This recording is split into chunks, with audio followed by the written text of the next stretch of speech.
Hello, Richard from budgetguitarist.com. This series is going to be about what you need to know in order to go out and perform in public by yourself. It contains practical advice and describes one way to do things, not the only way, just the way I've used. I have things I've learned that I want to teach, but I also have a lot to learn. In anything, if you stop learning, you start falling behind. Getting started. If you can sing and play an acoustic guitar at the same time and you know a bunch of songs, you might have considered performing. Before you go talking to bar owners, here are some suggestions. Number 1, if you've never performed by yourself in public, consider starting with open mic nights.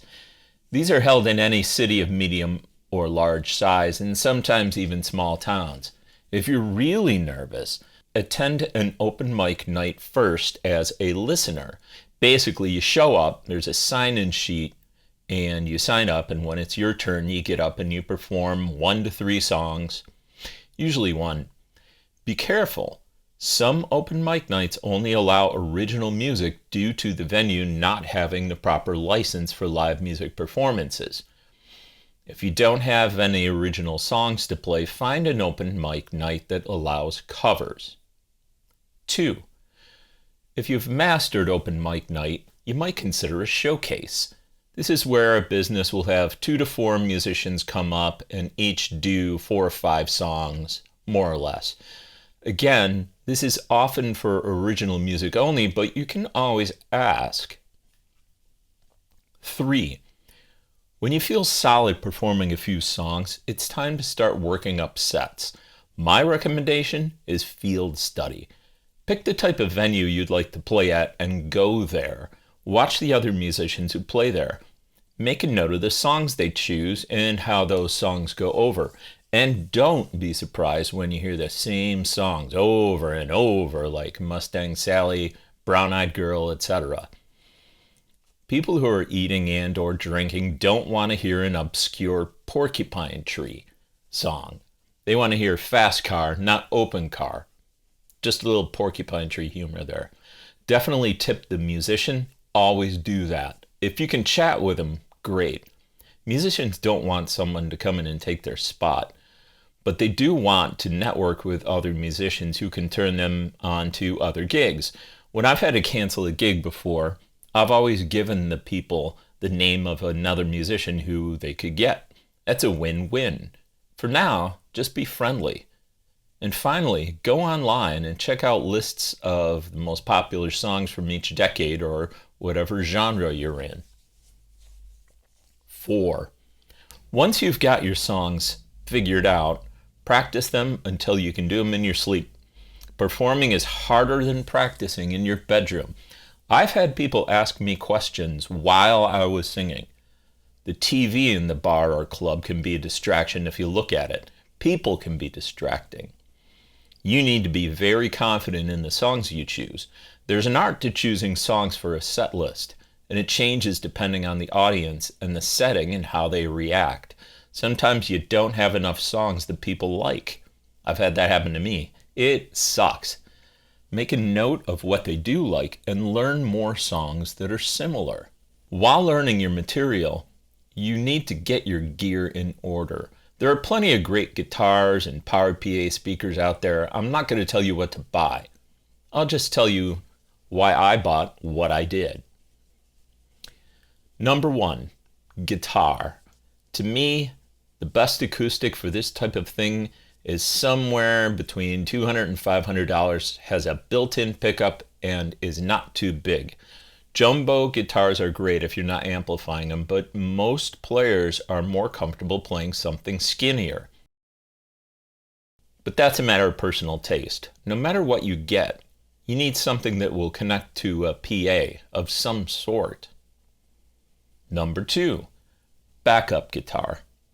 It's okay to bring along an electric as a backup because it's so convenient. If you have a spare acoustic, that could be your backup, as long as you have something. Number 3, cable. I'm not a fan of super expensive cables. As long as your cable is long enough and of reasonable quality, you're fine. And I said cable, but it's actually cables. You're going to need like a microphone cable. You're going to need a cable for your guitar. You're going to need some backup cables. Anyway, cables. Number 4, PA. Here's where it gets interesting. Your PA is determined by the venue and the number of people you're playing for. At a minimum, you could get by with an acoustic guitar amp that has a mic input or something like this. This is the EV ZLX12P powered PA speaker. It has 2 inputs on the back, so you can plug in your guitar and your mic. With a powered speaker, you also need a speaker stand.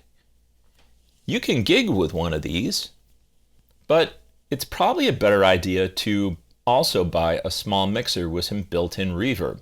I won't tell you which one to buy, but I've had good luck with Yamaha mixers. That way you can more easily adjust your volume levels, and the reverb can make a vocal mic sound better as long as you don't get carried away. So getting back to the speaker for a second, I highly recommend the EV-ZLX12. It's not too heavy. It's actually one of the lightest speakers on the market in its wattage and size. It sounds fantastic, and it's not crazy expensive. There are 2 downsides. One, it's plastic, so it needs to be handled carefully and not thrown around.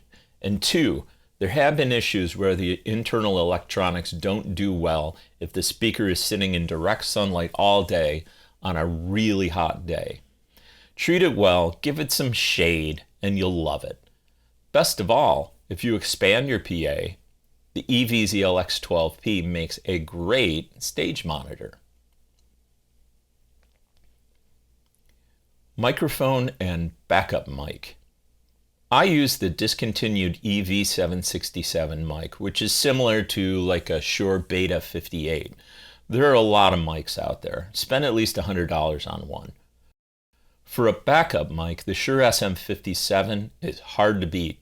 It sounds good, it's very robust, and it can be used for almost anything. And as I mentioned earlier, you'll need mic cables. Actually, 1 mic cable and then 1 backup would be a good idea. Personally, I like 25 feet cables, but something shorter or longer is fine. That's pretty much up to you. Now you've got your sets all worked up and your gear is ready. It's time for some starter gigs. Don't expect to make $50 an hour just starting out. You might want to do a few freebies for charities or small businesses just to get some experience. When you're as good as the other people who charge money, start charging money. I'm not going to cover how to get gigs much here because I'll leave that for a future episode. Next week, we're going to add backing tracks into the mix. Literally. I hope you found this information useful. If you did, please consider subscribing, commenting, thumbs up, etc., etc., etc. Anyway, I've been Richard, you've been wonderful, and I will see you again next Friday at 5. Winding your way down Baker Street.